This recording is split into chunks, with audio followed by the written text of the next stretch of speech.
शुरू करते हैं। ये एक्टिविटी बेस्ड कॉस्टिंग का एक क्वेश्चन है। समर 2015 का क्वेश्चन नंबर 5, जो पहले हमारा एक मैनेजमेंट अकाउंटिंग का पेपर होता था, उस मैनेजमेंट अकाउंटिंग के पेपर का ये एक क्वेश्चन है। इसको आज हम डिस्कस करते हैं और सॉल्व करते हैं और देखते हैं कि इसमें क्या है। ठीक है। एक्टिविटी बेस्ड कॉस्टिंग के बेसिक लेक्चर्स मैं दे चुका हूँ, उसी से रेलेवेंट ये चीज़ें हैं।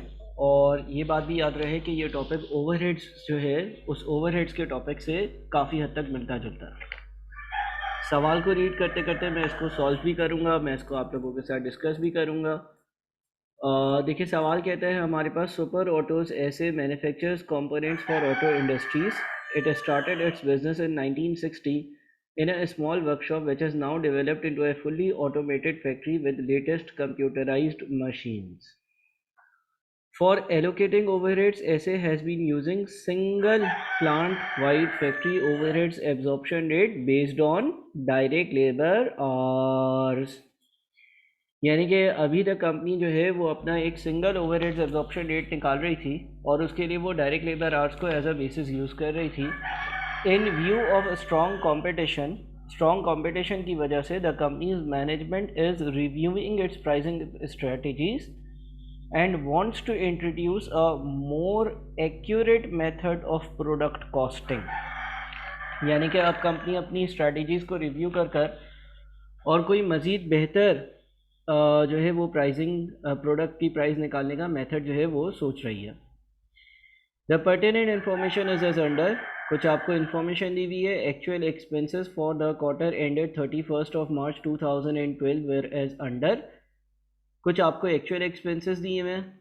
एक्चुअल एक्सपेंसेस में आपके पास डायरेक्ट वेजेस है 30,000 घंटे की 3 मिलियन। मशीन के ऑपरेटिंग एक्सपेंसेस है 50,000 घंटे के 2.5 मिलियन। मेंटेनेंस के एक्सपेंसेस हैं, टेक्निकल स्टाफ एक्सपेंसेस हैं, एक्सपेंसेस ऑफ प्रोक्योरमेंट है, expenses of finish good stores and dispatch है और एडमिनिस्ट्रेशन एंड सेलिंग एक्सपेंसेस हैं। ठीक है। इसके बाद फर्दर इंफॉर्मेशन क्या है। During the quarter 60 purchase orders were processed and receive. 60 purchase orders जो है वो प्रोसेस करे गए और रिसीव करे गए। 120 sales orders were acquired and delivered. 150 batches were set for production. Maintenance expenses pertain to production 70%। 70% maintenance expense जो है वो प्रोडक्शन का है। प्रोक्योरमेंट का है 5%। Finish goods store and dispatch का है 15% और क्वालिटी कंट्रोल का है 10%। ठीक है। It is estimated that technical staff devotes 50% of its time to maintenance, 30% to production, 8% to quality control and 12% to procurement। यानी कि जो टेक्निकल स्टाफ का टाइम है वो टेक्निकल स्टाफ का टाइम कहाँ कहाँ इस्तेमाल होता है। 50% टाइम मेंटेनेंस में इस्तेमाल होता है, 30% टाइम जो है वो प्रोडक्शन में इस्तेमाल होता है, 8% टाइम क्वालिटी कंट्रोल में इस्तेमाल होता है और 12% टाइम प्रोक्योरमेंट में इस्तेमाल होता है। Quality inspection is carried out at the commencement and completion of each batch. Quality inspection is carried out at the commencement and completion of each batch. Commencement यानी कि start, commencement यानी कि start और completion यानी कि end। तो inspection करी जाती है commencement पर भी और completion पर भी। ठीक है। commencement पर भी और completion में भी इंस्पेक्शन करी जाती है। ऐसे produces a number of components information related to two major products of the company for the quarter ended 31st of March 2012 is under। दो तरह के प्रोडक्ट्स की इंफॉर्मेशन दी हुई है आपको। एक आपको बोला हुआ है LV और एक बोला हुआ है MV। LV के कितने यूनिट्स बनेंगे, एक बैच पे कितने यूनिट्स होंगे, मशीन आवर्स पर बैच क्या होंगे, डायरेक्ट लेबर आवर्स वर्क क्या होंगे, डायरेक्ट मटीरियल की कॉस्ट क्या होगी, average size of purchase order क्या होगा, number of sales orders delivered क्या होंगे, ये सारी इंफॉर्मेशन दी हुई है। इसके बाद सवाल क्या कहता है, रिक्वायरमेंट देखते हैं। देखिए, सवाल है 20 मार्क्स का। सवाल 20 मार्क्स का है। सवाल कहता है कंप्यूट दी यूनिट कॉस्ट। कंप्यूट दी यूनिट कॉस्ट। कंप्यूट दी यूनिट कॉस्ट यानी कि एक पर्टिकुलर यूनिट की जो कॉस्ट है वो कंप्यूट करो। Compute the unit cost of components LV and MV। LV और MV की एक यूनिट की कॉस्ट कंप्यूट करो यूजिंग एक्टिविटी बेस्ड कॉस्टिंग और दूसरा है a single factory overheads rate based on direct labour hours. Company के एक एलवी और एक एमवी यूनिट की जो कॉस्ट है ना वो कंप्यूट करनी है, और दो तरह से करनी है। एक तो एक्टिविटी बेस्ड कॉस्टिंग के हिसाब से करनी है, और दूसरा आपको single factory overheads rate based on direct labour hours, direct labour hours की बेसिस पर single factory overheads absorption rate निकाल कर करनी है। ठीक है, अच्छा जी, उसके बाद क्या हुआ? अब क्या करेंगे भाई? अब लेट से हम लोग सिंगल फैक्ट्री ओवरहेड्स की बात करते हैं। देखिए, सवाल आपको जब यूनिट कॉस्ट बोलता है ना, सवाल जब आपको यूनिट कॉस्ट बोलता है यानी कि एक यूनिट की कॉस्ट, तो उसमें तीन चीज़ें आ सकती हैं: डायरेक्ट मटेरियल, डायरेक्ट लेबर और डायरेक्ट एक्सपेंसेस और ओवरहेड्स। ठीक है ना?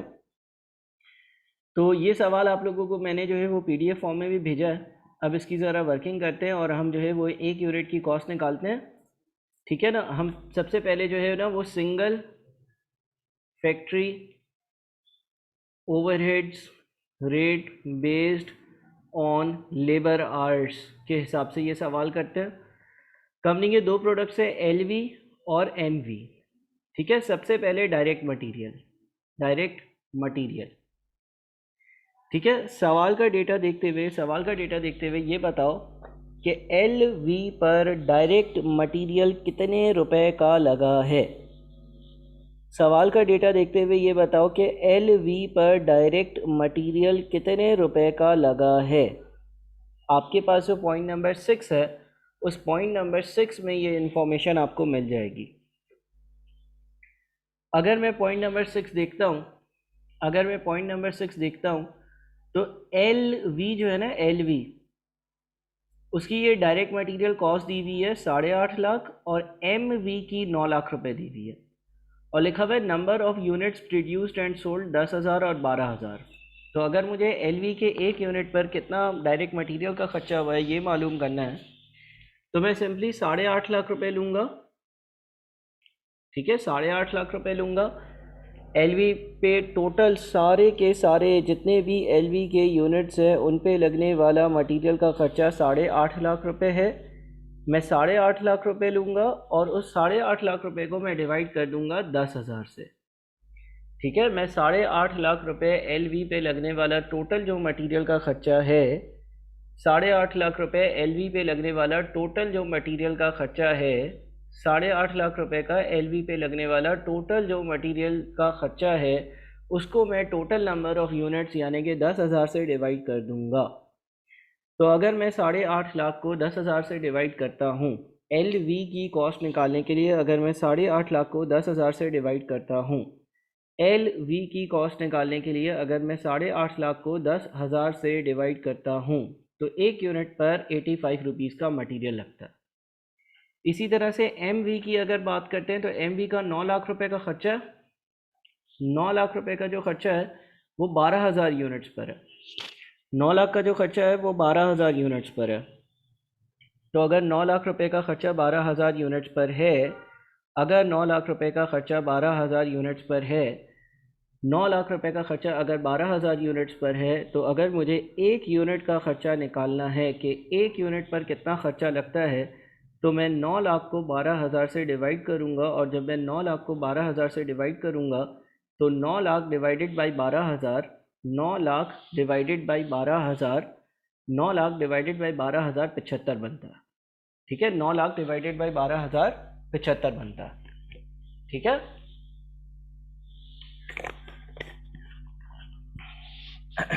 9 लाख डिवाइडेड बाई 12,000 75 रुपये बनता है। ये तो डायरेक्ट मटेरियल की कॉस्ट हो गई। अब हम आ जाते हैं डायरेक्ट वेजेस पर। ठीक है, अच्छा, डायरेक्ट वेजेस कैसे आएगी? देखो, ये डायरेक्ट लेबर आवर्स वर्क लिखे हुए आ रहे हैं। डायरेक्ट लेबर आवर्स वर्क लिखे हुए कितने आ रहे हैं? एल वी पर लिखा हुआ आ रहा है कि 1,000 घंटे लेबर ने काम किया, और एम वी पर लिखा हुआ आ रहा है कि लेबर ने 1500 घंटे काम किया। आई रिपीट, आपके पास डायरेक्ट लेबर आवर्स वर्क लिखे हुए आ रहे हैं। एल वी का लिखा हुआ आ रहा है कि लेबर ने 1,000 घंटे काम किया, और एम वी पर लिखा हुआ आ रहा है कि लेबर ने 1500 घंटे काम किया। अच्छा, अगर हम ऊपर की इंफॉर्मेशन देखते हैं ना, तो यहाँ पर मुझे ये बताया हुआ था कि कंपनी की जो डायरेक्ट वेजेस की अमाउंट है वो 30,000 घंटे की 3 मिलियन रुपए है। आई रिपीट, यहाँ पर जो ऊपर मुझे इन्फॉर्मेशन दी हुई है, इस इन्फॉर्मेशन में पर्टिकुलरली बताया हुआ है कि कंपनी की जो डायरेक्ट वेजेस है, वो डायरेक्ट वेजेस जो है वो 3 मिलियन रुपए की है 30,000 घंटे की। कंपनी की जो डायरेक्ट वेजेस की कॉस्ट है वो 3 मिलियन रुपए है 30,000 घंटे की। तो अगर 3 मिलियन 30,000 घंटे की है, अगर 3 मिलियन 30,000 घंटे की है, अगर 3 मिलियन रुपए 30,000 घंटे के हैं, अगर 3 मिलियन रुपए 30,000 घंटे के हैं तो एक घंटे के 100 रुपये बने। आई रिपीट, अगर 3 मिलियन रुपए 30,000 घंटे के हैं, अगर 3 मिलियन रुपए 30,000 घंटे के हैं तो एक घंटे के जो है वो 100 रुपये बने। तो अब डायरेक्ट वेजेस की कॉस्ट कैसे आएगी? डायरेक्ट वेजेस की कॉस्ट ऐसे आएगी कि एक घंटे के 100 रुपये हैं, एक घंटे के 100 रुपये हैं, ठीक है ना। एलवी बनाने के लिए लेबर 1,000 घंटे काम कर रहा है और ये तनख्वाह हो गई, ठीक है ना। देखो 100 रुपये एक घंटे के, तो 1,000 घंटे के जो भी पैसे बन गए वो टोटल पैसे बन गए, और इतने में 10,000 यूनिट्स बन रहे हैं, 10,000 यूनिट्स बन रहे हैं। देखो मैंने एक घंटे की पेमेंट है 100 रुपये, वो पहले कैलकुलेट किया, फिर एलवी को 1,000 घंटे लगते हैं एलवी के सारे यूनिट्स बनने में, तो मैंने 100 रुपये पर आवर के रेट को 1,000 से मल्टीप्लाई किया, तो टोटल अमाउंट या टोटल कॉस्ट आ गई कि 1,000 घंटे की 100 रुपये के हिसाब से टोटल कॉस्ट क्या है। उस टोटल कॉस्ट को मैंने 10,000 से डिवाइड कर दिया, क्योंकि मुझे तो कॉस्ट पर यूनिट कैलकुलेट करनी है।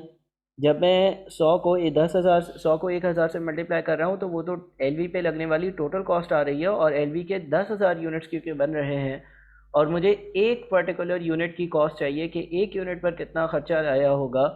मैं यूनिट कॉस्ट या पर यूनिट कॉस्ट कैलकुलेट कर रहा हूँ, तो इसीलिए मैं 10,000 से डिवाइड करूँगा, 10 रुपये आ गया। इसी तरह से एम वी की बात करते हैं।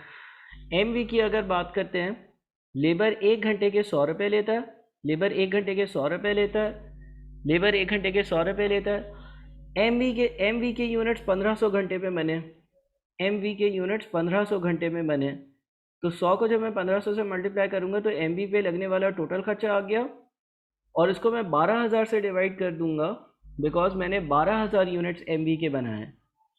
तो 100 इंटू 1500 से टोटल अमाउंट आया, और उसको जब मैं 12,000 से डिवाइड करूँगा तो 12.5 रुपये एम वी पे लगने वाली जो वेजेस या लेबर की जो कॉस्ट है वो आ गई, ठीक है। तो आई होप कि पहली ये दो बातें तो आप लोगों को क्लियर होंगी, और इसमें कोई कन्फ्यूजन नहीं होगी कि हमने ये वैल्यूज़ कैसे निकाली।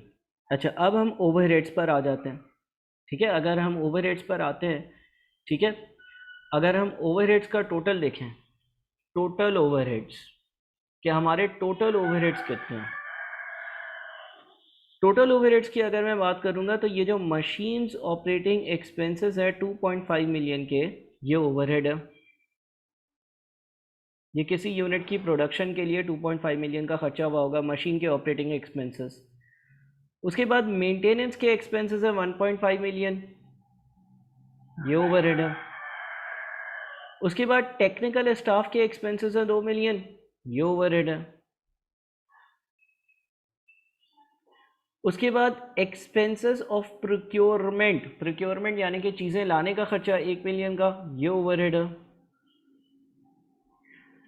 उसके बाद expenses of finish goods store and dispatch, finish goods को स्टोर और डिस्पैच करने का खर्चा 1.6 मिलियन, ये ओवरहेड है।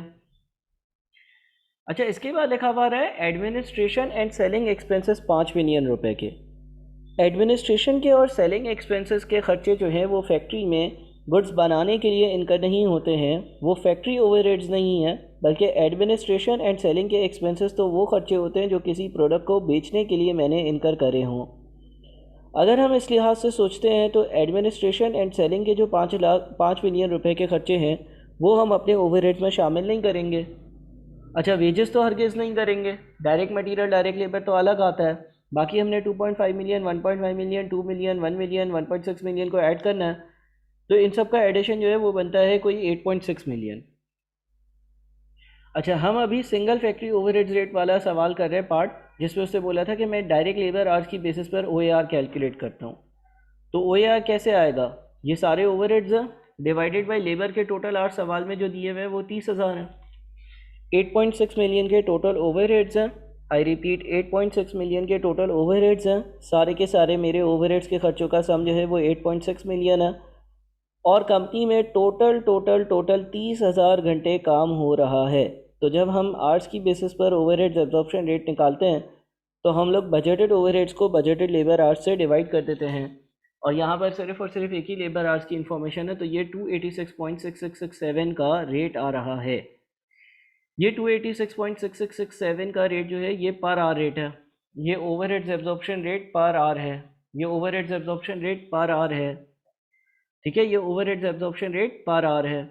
अब यहाँ पर अगर मैं ओवरहेड्स की वर्किंग करूँगा कि मैं एलवी के एक यूनिट में कितने ओवरहेड्स इंक्लूड करूँ, तो वर्किंग कुछ इस तरह से होगी कि ओ ए आर पर आवर जो है वो 286.6667 है, मल्टीप्लाइड बाई एल वी के यूनिट्स बनाने के लिए टोटल 1000 घंटे लगते हैं। ऐसा करने से मेरे पास जो है वो 10,000 यूनिट्स की कॉस्ट आती है। तो पर यूनिट कॉस्ट निकालने के लिए फिर मैं 10,000 से डिवाइड भी करूँगा। मैं वापस से रिपीट करता हूँ, overheads absorption rate per hour मुझे मिल गया था। जो ओवरहेड्स एब्जॉर्प्शन रेट मुझे पर आवर मिला था, उस overheads absorption rate per hour को मैंने जो है वो नंबर ऑफ आवर्स से मल्टीप्लाई किया। जब मैंने नंबर ऑफ आवर्स से मल्टीप्लाई किया तो मेरे पास टोटल ओवरहेड्स आ गए। जब मेरे पास टोटल ओवरहेड्स आ गए तो उन टोटल ओवरहेड्स को मैंने क्या किया, उन टोटल ओवरहेड्स को मैंने 10,000 से डिवाइड कर दिया ताकि एक यूनिट के ओवरहेड्स आ जाएँ, क्योंकि मुझे तो ओवरहेड्स पर यूनिट कैलकुलेट करने हैं। ठीक है, तो इस हिसाब से मेरा आंसर क्या बनता है भाई, 28.6667 बनता है। ठीक है, ये बात क्लियर है आप लोगों को? आई होप कि मेरी बात समझ में आ रही है और कोई मसले की बात नहीं है। बड़ा आसान सा सवाल है, सिर्फ डिवीजन मल्टीप्लिकेशन करनी है। अच्छा, एम वी के लिए बताओ। एम वी जो है दूसरा प्रोडक्ट है। इसका overheads absorption rate per hour 286.667 same होगा। अच्छा, एम वी के यूनिट्स बनने के लिए कितना टाइम लगा? एम वी के सारे यूनिट्स बनने के लिए 1500 घंटे लगे हैं। एम वी के सारे यूनिट्स बनने के लिए 1500 घंटे लगे हैं और उसमें 12,000 यूनिट्स बने। सबसे पहले जब मैं ओवरहेड्स एब्जॉर्प्शन रेट को मल्टीप्लाई करता हूँ नंबर ऑफ आवर्स से, यानी कि 1500 से, तो मुझे पता चल जाता है कि एम वी के हिस्से में कितने ओवरहेड्स आए। सबसे पहले जब मैं ओवरहेड्स एब्जॉर्प्शन रेट को मल्टीप्लाई कर देता हूँ 1500 से, तो मुझे पता चल जाता है कि एम वी के हिस्से में कितने ओवरहेड्स आए। और फिर मैं क्या करता हूँ कि एम वी के 12,000 यूनिट्स बने, तो 12,000 से मैं डिवाइड कर और ये देख लेता हूँ कि एक यूनिट में कितने ओवरहेड शामिल हुए, तो वो 35.833 आ रहा है। इसको ऐड किया और मैंने ये आपकी कॉस्ट पर यूनिट कैलकुलेट कर ली। ये याद रहे कि ये वाली जो कॉस्ट पर यूनिट हमने कैलकुलेट की है, ये हमने single factory overheads rate based on labour hours हो उस बेसिस पर करी है। अगर किसी बच्चे को थोड़ा सा भी डाउट हो तो वो काइंडली इसका लेक्चर दोबारा से देखना और ज़रा इसको दोबारा से सॉल्व करना। आपको लेक्चर जो है वो फ़ौरन क्लास के बाद मिल जाता है। और दूसरी बात यह है कि आपको पीडीएफ और इसके आंसर्स वगैरह जो है वो मिल जाते हैं, तो आप लोग दोबारा से लाजमी तौर पर लेक्चर को देखना। यह हमने एक पार्ट किया। अब दूसरा पार्ट करते हैं। दूसरा पार्ट है एक्टिविटी बेस्ड कॉस्टिंग यूज़ करो तो क्या होगा। अच्छा, अगेन डायरेक्ट मटेरियल होगा, डायरेक्ट वेजेस होंगे और ओवरहेड्स होंगे।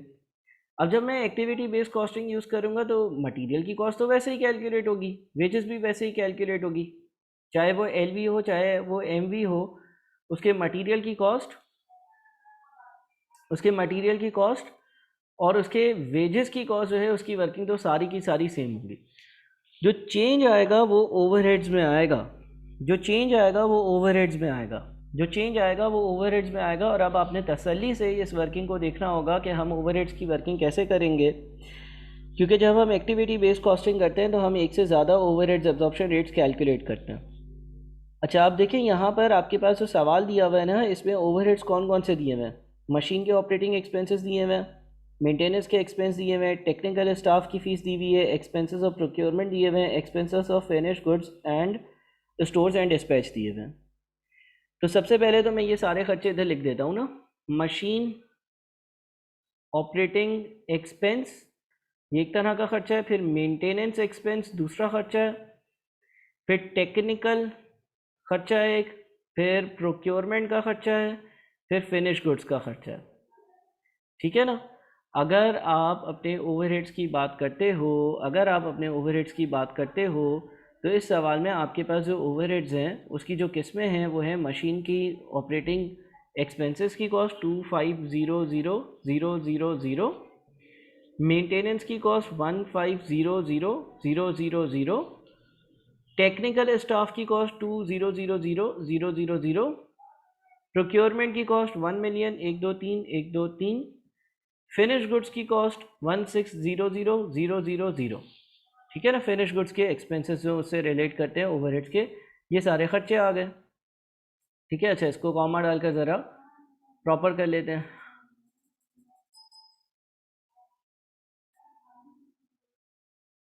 ये हमारे पास सही है ना, ये हमारे पास सारी अमाउंट आ गई। ठीक है प्यारे बच्चों, ये तो एज इट इज़ मैंने कॉपी किया। अब मैं ज़रा स्टेटमेंट्स पढ़ता हूँ। देखो सबसे पहली बात यहाँ पर देखो, ये एक डब्बा दिया हुआ है, ठीक है ना, और इसमें क्या लिखा हुआ है? अगर आप ये डब्बा पढ़ते हो जो आपको मेंटेनेंस एक्सपेंस का डब्बा दिया हुआ है, मेंटेनेंस एक्सपेंस का डब्बा आपको क्या कहता है? मेंटेनेंस एक्सपेंस का डब्बा आपको क्या कहता है, बताओ कोई। मेंटेनेंस एक्सपेंस का जो डब्बा है, मेंटेनेंस एक्सपेंसेस परटेन टू, यानी कि कंपनी के जो मेंटेनेंस के एक्सपेंसेस थे, कंपनी के जो मेंटेनेंस के एक्सपेंसेस थे, maintenance expense pertains to production, procurement, finish goods, stores and dispatch and quality control. यानी कि ये जो मेंटेनेंस के एक्सपेंस है ना, ये जो मेंटेनेंस के एक्सपेंस है, कंपनी में जो मेंटेनेंस हो रही है और मेंटेनेंस की वजह से जो खर्चा हो रहा है, ये जो मेंटेनेंस के एक्सपेंसेस हैं, इसमें से 70% प्रोडक्शन के है। प्रोडक्शन का मतलब मशीन्स के ऑपरेट करने से रिलेट करते हैं। मेंटेनेंस एक्सपेंस जो है टोटल, उसका 70% मेंटेनेंस एक्सपेंस जो है वो प्रोडक्शन के हैं, यानी कि मशीन्स के ऑपरेशन से लिंक्ड है, यानी कि चीज़ें बन रही हैं उस वक्त इनकर हो रहे हैं। मेंटेनेंस का जो 70% खर्चा है वो प्रोडक्शन से पर्टेन करता है या मशीन की ऑपरेटिंग से पर्टेन करता है। इसी तरह मेंटेनेंस का टेक्निकल से कितना पर्टेन करता है? अच्छा प्रोडक्शन हो गया, टेक्निकल से कुछ भी नहीं है, आई गेस टेक्निकल से कुछ नहीं है ना। अच्छा प्रोक्योरमेंट से 5% है, प्रोक्योरमेंट से 5% पर्टेन करता है, यानी कि ये खर्चा 5% प्रोक्योरमेंट के लिए किया है। मेंटेनेंस का 1.5 मिलियन का खर्चा 5% प्रोक्योरमेंट के लिए किया है, तो 1.5 मिलियन का 5% प्रोक्योरमेंट के नीचे ऐड हो जाएगा। 1.5 मिलियन का 5% प्रोक्योरमेंट के नीचे आ जाएगा, 75,000 रुपये ये आ गया। ठीक है ना, ये मेंटेनेंस का खर्चा जो है वो प्रोक्योरमेंट से पर्टेन करता है। Finish goods, stores and dispatch, finish goods, store and dispatch, finish goods, stores and dispatch से कितना पर्टेन करता है? Finish goods, stores and dispatch से जो है वो पर्टेन करता है कितना? 15%। तो आप इसका 15% ले लो, इसका आपने ले लिया 15%। ठीक है ना, देखो 1.5 मिलियन जो आपके मेंटेनेंस एक्सपेंसेस हैं उसमें से 70% प्रोडक्शन का है, 5% प्रोक्योरमेंट का है, फिनिश गुड्स में 15% जाना चाहिए, 15% खर्चा फिनिश गुड्स की डिस्पैच की वजह से है, और 10% खर्चा क्वालिटी कंट्रोल की वजह से। तो क्वालिटी कंट्रोल एक नई चीज़ आ गई, और यहाँ पर 1.5 मिलियन का 10% ले लिया। प्यारे बच्चों चैट बॉक्स में ज़रा ज़रूर कंफर्म कर देना कि ये बात समझ में आई या नहीं। देखो मुझे ये बताया हुआ था कि आपके जो मेंटेनेंस के एक्सपेंसेस होंगे वो एक्सपेंसेस जो हैं उसमें से 70% किधर जाने चाहिए या किस बात से रेलेवेंट है, 5% किस बात से रेलेवेंट है, 15% किस बात से रेलेवेंट है, और 10% किस बात से रेलेवेंट है। तो मैंने अपने मेंटेनेंस के एक्सपेंसेस को अप्रोप्रिएटली जिन जगह पर वो उनको जाना चाहिए या जिन जगह से वो पर्टेन करते हैं उधर उनको शामिल कर दिया है।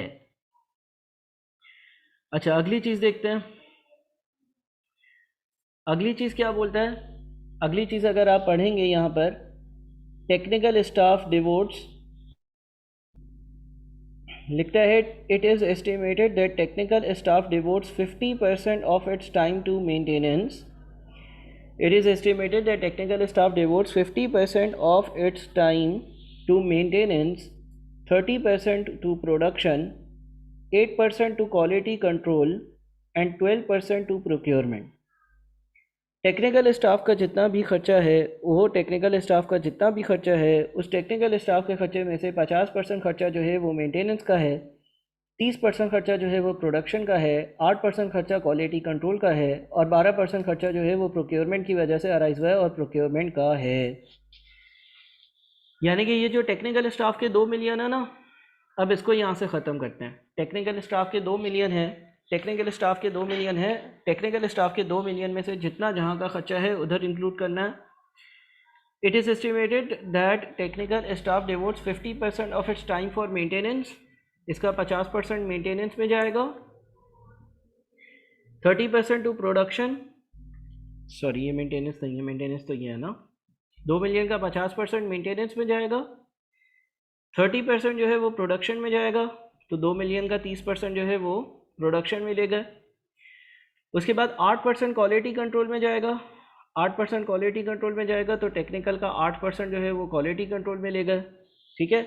और 12% प्रोक्योरमेंट में जाएगा, तो ये जो 2 मिलियन है इसका 12%, 2 मिलियन है इसका 12% हम जो है वो प्रोक्योरमेंट में ले गए, ठीक है ना।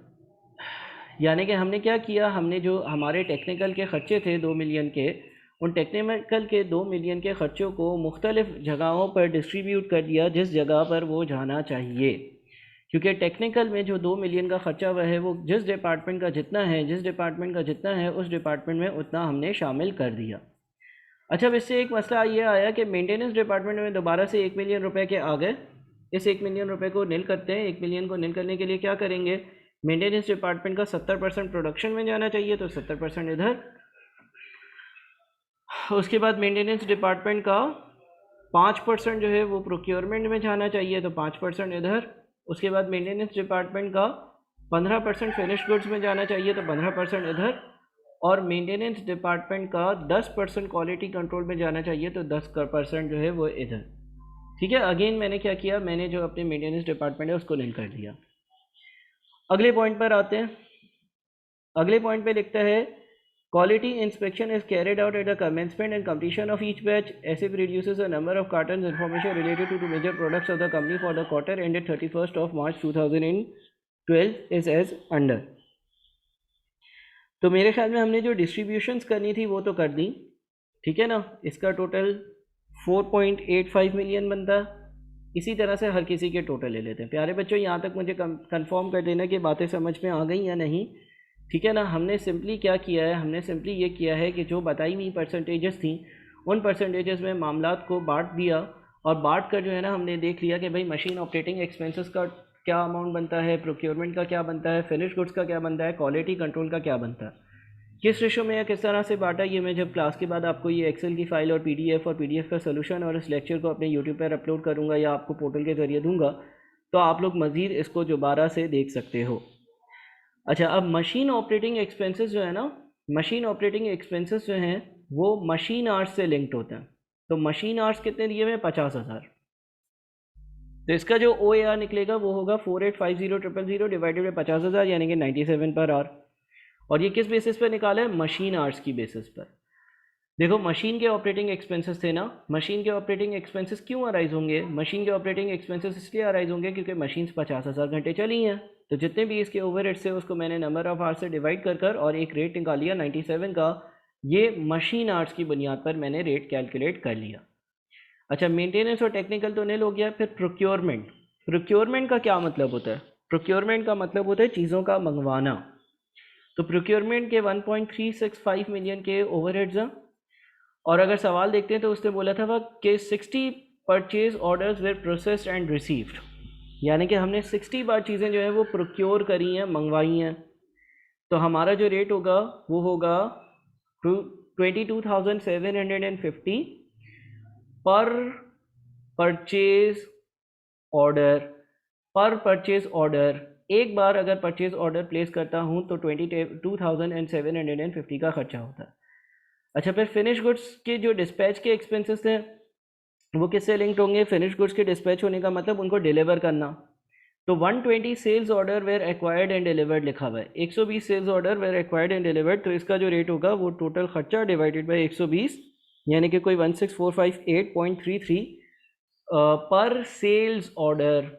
पर सेल्स ऑर्डर अच्छा, फिर क्वालिटी कंट्रोल, सवाल में लिखा है 150 batches were set up for production, 150 batches were set up for production, 150 batches की प्रोडक्शन करी गई, 150 बैचेस की प्रोडक्शन करी गई। एक इंपॉर्टेंट बात, quality inspection is carried out at the commencement and completion of each batch. Quality inspection is carried out at the commencement and completion of each batch. यानी कि जब मैं कोई बैच बनाना शुरू करता हूँ उस वक्त भी क्वालिटी इंस्पेक्शन करता हूँ, जब मैं कोई बैच कंप्लीट करता हूँ उस वक्त भी क्वालिटी इंस्पेक्शन करता हूँ। तो इसका मतलब कि मैंने 150 बैचेस बनाए, लेकिन इंस्पेक्शन कितनी बार हुई होगी? हर बैच की 2 बार हुई होगी, जब वो बनाना स्टार्ट किया तब और जब वो कंप्लीट किया तब। तो अगर 150 बैचेस हैं और 150 बैचेस में हर बैच के स्टार्ट और एंड में मैंने इंस्पेक्शन करी है, तो मैंने 300 बार इंस्पेक्शन करी होगी, ठीक है ना। तो 300 बार अगर इंस्पेक्शन करी होगी तो 4,10,000 डिवाइडेड बाई 300 1366.67।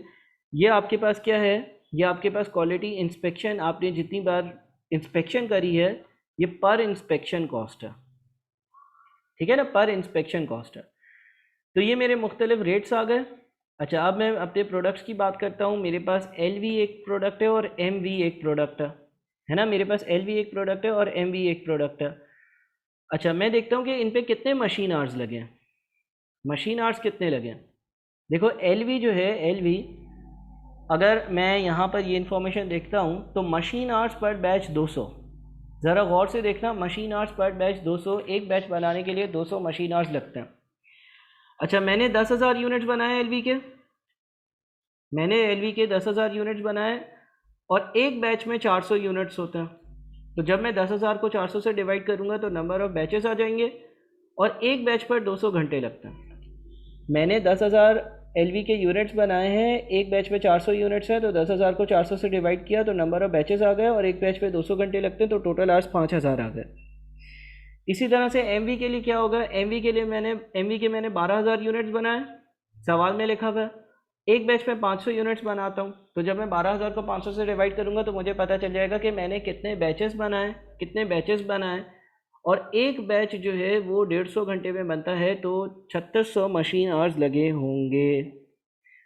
अच्छा, फिर हम बात कर लेते हैं परचेज़ ऑर्डर्स की बात कर लेते हैं कि कितने परचेज़ ऑर्डर्स LV के होंगे। देखो, डायरेक्ट मटेरियल की कॉस्ट दी हुई है 8.5 लाख रुपए, डायरेक्ट मटेरियल की कॉस्ट दी हुई है 8.5 लाख रुपए, डायरेक्ट मटेरियल की कॉस्ट दी हुई है 8.5 लाख रुपए और उसके नीचे लिखा हुआ है average size of a purchase order ₹170,000।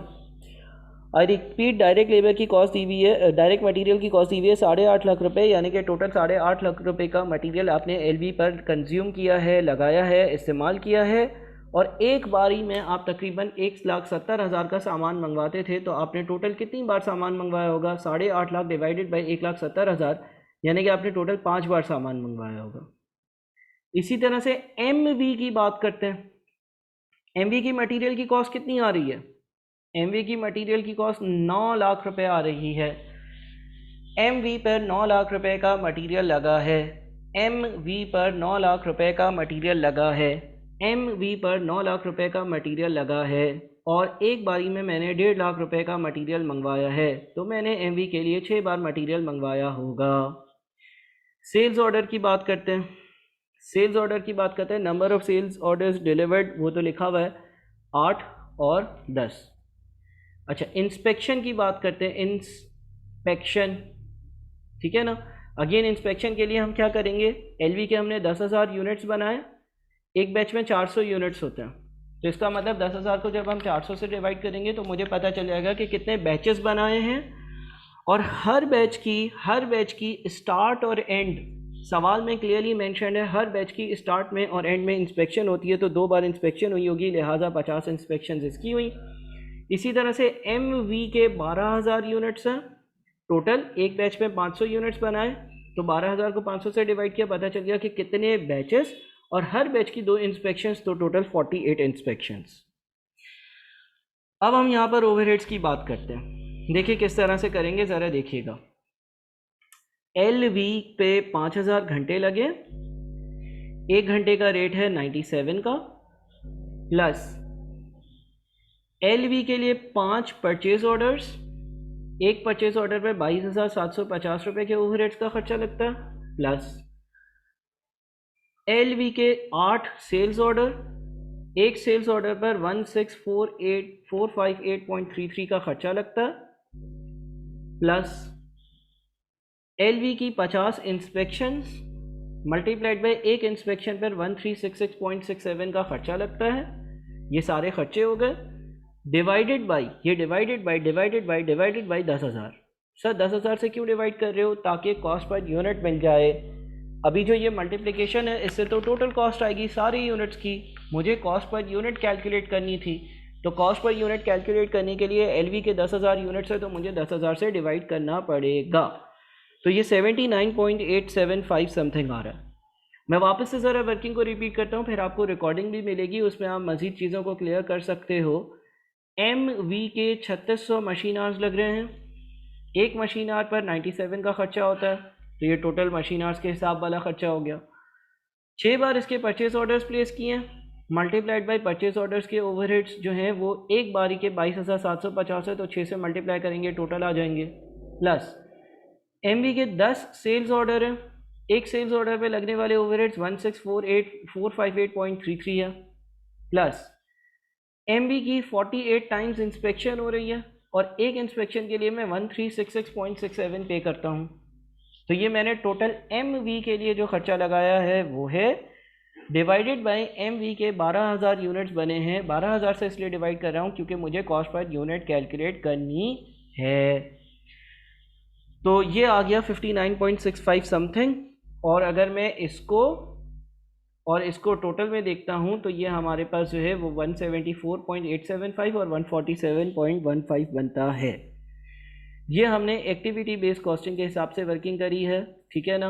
आप लोग इस लेक्चर को दोबारा से देखें, मैं कुछ देर में इसको अपलोड कर रहा हूँ। इस एक्सेल फाइल को आप लोग मुझसे ऑब्टेन कर सकते हो, 2 बार 3 बार दोबारा से देखो। क्वेश्चन और आंसर की PDF दे रहा हूँ और उसके बाद हम ग्रुप पर इसको डिस्कस भी कर लेते हैं। व्हाट्सएप ग्रुप पर अपनी अटेंडेंस ज़रूर मार्क करना। मैं अब यहाँ पर इस मीटिंग को साइन आउट कर रहा हूँ। व्हाट्सएप ग्रुप पर आ जाओ और अटेंडेंस ज़रूर मार्क करो, ठीक है भाई। थैंक यू, अल्लाह हाफ़िज़।